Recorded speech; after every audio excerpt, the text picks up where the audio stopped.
ദൈവത്തിരുനാമത്തിന് മഹത്വമുണ്ടാവട്ടെ. Bible reading പ്രോഗ്രാമിലേക്ക് എവരെയും കർത്തൃനാമത്തിൽ സ്വാഗതം ചെയ്യുന്നു. 2 ദിനവൃത്താന്ത പുസ്തകം 11-ാം അധ്യായം നമ്മളിന്ന് വായിക്കുകയാണ്. 10-ാം അധ്യായത്തിൽ ശലോമോൻ്റെ മകൻ രഹബയാമും അവനോട് എതിർത്ത് യൊരോബെയാമും, നബാത്തിൻ്റെ മകൻ യൊരോബെയാമും രാജാവാകുന്ന കാര്യം നമ്മൾ കണ്ടു. പിന്നെ രഹബയാം യഹൂദായുടെയും ബെഞ്ചമിൻ ഗോത്രങ്ങളുടെയും മാത്രം രാജാവായിരിക്കുമ്പോൾ യൊരോബെയാം ബാക്കി 10 ഗോത്രങ്ങളുടെ ഒരു തലവനായി അദ്ദേഹം ഇസ്രായേലിൽ ആകുകയാണ്. അത് കഴിഞ്ഞപ്പോൾ യൊരോബെയാം യുദ്ധത്തിന് തയ്യാറാവുകയാണ് മറ്റ് ഗോത്രങ്ങളോട്. ആ സമയത്താണ് നമ്മൾ വായിക്കുന്നു, ഷെമയ്യ പ്രവാചകൻ അഥവാ യെശയ്യാ പ്രവാചകനാണത്. അദ്ദേഹം ദൈവത്തിൻ്റെ അരുളപ്പാട് അറിയിക്കുന്നു, നീ ഇപ്പോൾ യുദ്ധം ചെയ്യരുത്, കാരണം യുദ്ധം ചെയ്യുന്നത് നിൻ്റെ സഹോദരന്മാരോടാണ്. മറ്റേ ദേശത്തുള്ളതെല്ലാം യഹൂദന്മാർ തന്നെയാണ്, നിൻ്റെ സഹോദരന്മാരാണ്, അവരോട് യുദ്ധം ചെയ്യാൻ പാടില്ല. നിനക്ക് യൊരോബെയാമിനോട് വിരോധമുണ്ടായിരിക്കാം, പക്ഷെ അവരോട് യുദ്ധം ചെയ്യരുത്. അത് രഹബയാം ഇവിടെ അനുസരിക്കുകയാണ്. അതിൻ്റെ 5 മുതൽ 23 വാക്യം വായിക്കുമ്പോൾ നിലവിലുള്ള നഗരങ്ങളെ അദ്ദേഹം പിന്നീട് കോട്ട കെട്ടി സംരക്ഷിക്കുന്നു. അത് ഈജിപ്തുകാർ വന്ന് ആക്രമിക്കാതിരിക്കാൻ വേണ്ടിയാണ് അവിടെ എല്ലാം കോട്ട കെട്ടി അവരെ പിന്നെ സംരക്ഷിക്കുന്നത്. ഭരണത്തിൻ്റെ ആരംഭകാലത്ത് യൊരോബെയാം വിശ്വസ്തനും അനുസരണമുള്ളവനുമായ ഒരു വ്യക്തിയായി നമുക്ക് അദ്ദേഹത്തെ കാണാൻ സാധിക്കുന്നുണ്ട്. എന്നാൽ ഇസ്രായേലിലാകട്ടെ ദൈവത്തെ വിട്ട് അവിശ്വസ്തതയിലേക്കും വഴുതി വീണ രാജ്യമായും ഇസ്രായേൽ സമൂഹത്തെ പൊതുവെ ഇവിടെ ചിത്രീകരിക്കുന്നുണ്ട്. 13 മുതലുള്ള വാക്യം നമ്മൾ വായിക്കുന്നു, ഇസ്രായേലിൽ താമസിച്ചിരുന്ന പുരോഹിതന്മാരും ലേവ്യരുമെല്ലാം യഹൂദിയയിലേക്ക് പിന്നെ പോവുകയാണ്. കാരണം അവിടെ ഉണ്ടായിരുന്ന യൊരോബെയാം അവരെ യാഗമർപ്പിക്കുന്നതിൽ നിന്ന് അവരെ തടഞ്ഞിരുന്നു.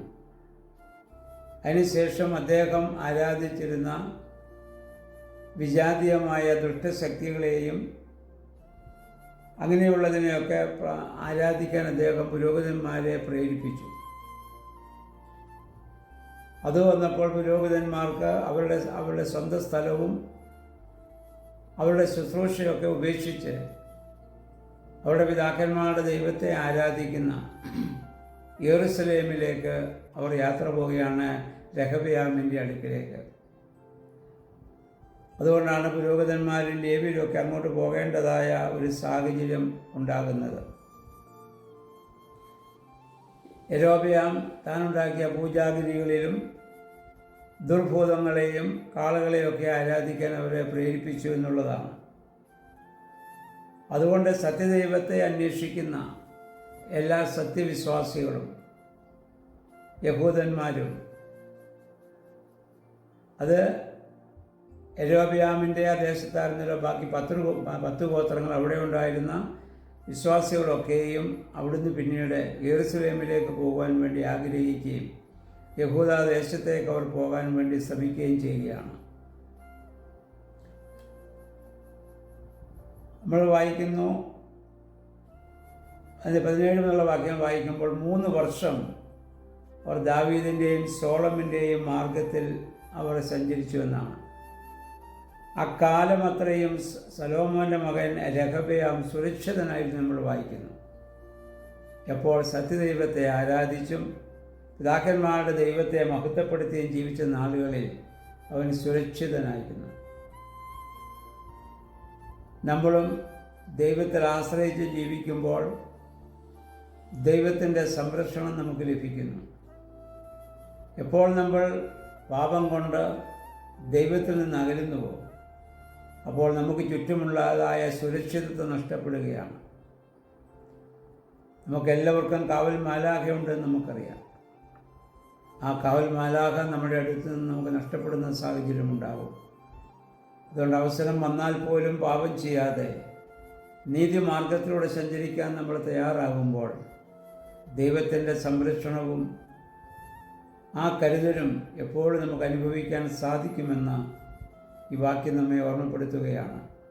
3 വർഷക്കാലം അവൻ സത്യദൈവത്തെ ആരാധിച്ച് ജനത്തെ സേവിച്ച് അവരെ സ്നേഹിച്ച് ജീവിച്ചതുകൊണ്ട് അവൻ്റെ ജീവിതത്തിൽ ഒരു പ്രശ്നങ്ങളും അവനുണ്ടായില്ല എന്നുള്ളതാണ്. കാരണം ദൈവം സംരക്ഷകനായിരിക്കുന്നു എന്നുള്ളതാണ്.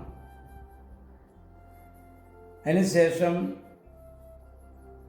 ഈ രഹബയാമിൻ്റെ ജീവിതത്തിൻ്റെ ചില ബലഹീന വശങ്ങളിലേക്ക് പോകുന്നു. അവൻ ഒന്നിലധികം ഭാര്യമാരെ സ്വീകരിക്കുന്നു.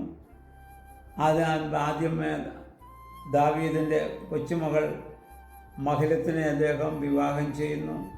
അതിനുശേഷം ദാവീദിൻ്റെ മകൻ അബ്ശലോമിൻ്റെ മകൾ മാഖായെ അവൻ ഭാര്യയാക്കുന്നു.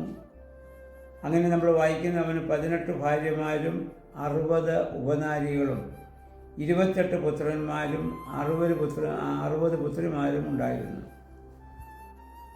എന്ന് പറഞ്ഞാൽ അവൻ്റെ ജീവിതം തികച്ചും ജഡികമായ ഒരു ആഗ്രഹത്തിലേക്കും ജഡികമായ കാഴ്ചപ്പാടിലേക്കും മാറിപ്പോവുകയാണ്. ആരാധനയിൽ നിന്നും ദൈവികമായ സ്നേഹത്തിൽ നിന്നും അകന്നു പോകുന്ന ഒരു സാഹചര്യം രഹബയാമിൻ്റെ ജീവിതത്തിൽ ഇവിടെ സംഭവിക്കുകയാണ്.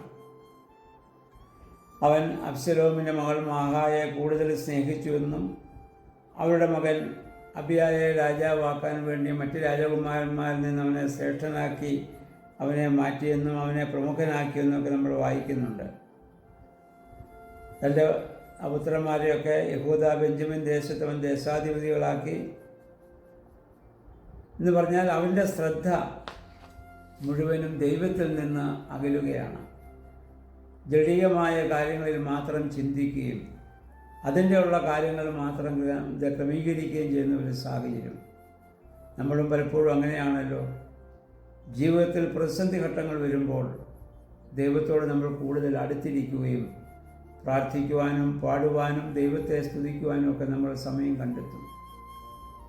എന്നാൽ അങ്ങനെയുള്ള പ്രതിസന്ധി ഘട്ടങ്ങളൊക്കെ നമ്മിൽ നിന്ന് മാറ്റപ്പെട്ട് കഴിയുമ്പോൾ നമ്മുടെ ചിന്തകളും നമ്മുടെ പ്രവർത്തനങ്ങളും നമ്മുടെ ആഗ്രഹങ്ങളൊക്കെ ജഡികമായതിലേക്ക് വീണ്ടും പോകുന്നതായി നമുക്ക് കാണാൻ പറ്റും. ആ ഒരു മനോഭാവത്തെ നമുക്ക് അതിജീവിക്കണമെങ്കിൽ ശക്തമായ ദൈവകൃപയും ദൈവത്തിലുള്ള ആശ്രയവും പ്രാർത്ഥനാ ജീവിതവും നമുക്ക് ആവശ്യമാണ്.